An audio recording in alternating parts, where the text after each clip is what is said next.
जोतो को के जोहार चलका मेना पिया जोतो को सागुन दाराम नावाना रेसिपी रे आते हैं रेसिपी तो बनाव हुयु करना ताबे रेना पुकड़ी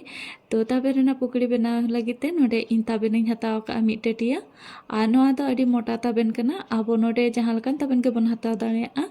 और मोटा हा बन हताव दाड़ेया और पतला हो आनी तो नोआ ताबेन बेस लका अरु फरचा हुयुआ जेहेतु ताबे रे अडी गान पाउडर को ताहेना और ओना को अरु फरचा हुयुआ पे पुन जेखा तो नोडे इन पे पुन जेखा अरु फरचा कते आगू किया और नितो नोआ दा दुल कते बोतराम कते दोहो हुयुआ और मैक्सिमम 20 खन 25 मिनट नोआ बोतराम करे दोहो हुयुआ और तबेन जेमन भागी ठीक फुला मा और देला तबे नोआ बन दोहा ताड़ा इनते बाकी सामान को बन नेल लगे और नोडे इन जोतो सब्जी को और मसला को इन रेडी कइन आलू मेना और मरीच मेना जीरा गुल मरीच पाउडर और ओना सलाते बुलुंग मेना धनिया पत्ता पेंयाज और अदरक मेना और नोआ को दोहाताड़ हुयुआ साइड रे और तबेन बन नेल लगे नितो तिना फुलाइना नोडे मैक्सिमम 25 मिनट हुएना तबेन दोहो कते तो नितो नोआ तबेन बेस लका फुलाव कना तो नितो नोआ इन ग्राइंडर अगुयें और ग्राइंडर अगु लगिते नोडे इन मिक्सी जार इन हताव का और नितो नोआ मिक्सी जार रे जतो तबेन को खांजो की और ओना सलाते नोडे इन आलू बारिया गेट कते इन दोहो लेआ और ओना होइन खांजोएआ और नितो तबेन और आलू नितो नोआ ग्राइंडर अगुयें और देला तबे नोआ को ग्राइंडर अगु हुई लेनगे और नितो नोडे ग्राइंडर अगु की और नोआ नेल दाड़ाग कना बोन तिना चेरहा ग्राइंडर कना और जदि तबेन आबो बेस लका दोहोयाबोन 20-25 मिनट जिराव रे तो नोका के फाइन ग्राइंडरआ और नोडे तो जास्ती दा दुल कते बाबन ग्राइंडर और निंका के बेटा ताहेन दरकार अब जास्ती पतला लेनखान हो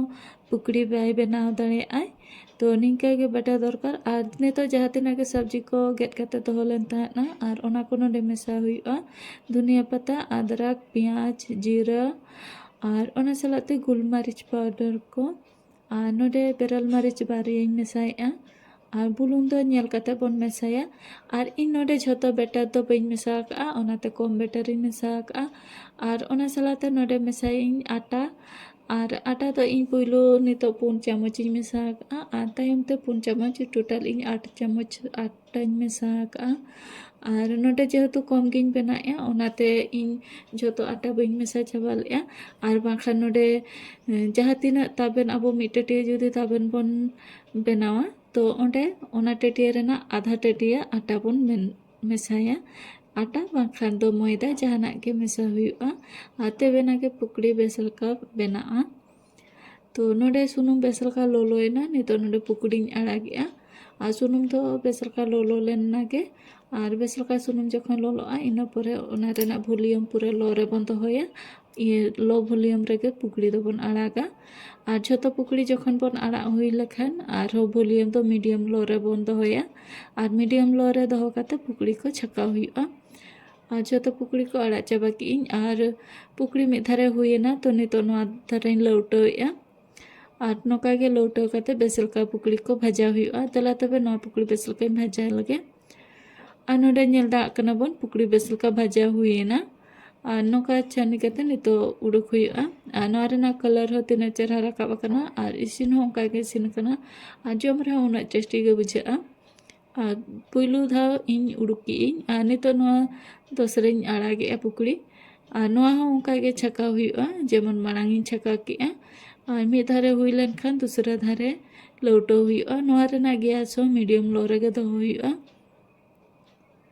और नोका के इन देला झोतो पुकड़ी को छका हुई लेके और नोआ हो बेस लका छका हुईना नोआ नेल दा कना बोन कलर तिना चरक राकाब कना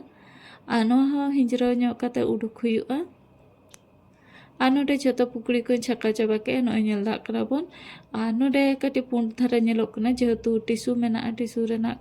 व्हाइट कलर हेज कना ओनाते पुंड गे नेलोक कान ताहेना और नोआ नेल दा कना बोन तिना चेहरा नेलोक कना और नोआ तो आबो जहाना चटनी सला के बन जम दाड़ेआ और बाखान नोआ रे बीट बुलुंग चितान खन कोटा कते ओनाते हो बन जम दाड़ेआ और तेहनिया रेसिपी नेल कते चलका पे बुझाव के कमेंट कते लई ताबन पे मा तबे झोतो को गे जोहार।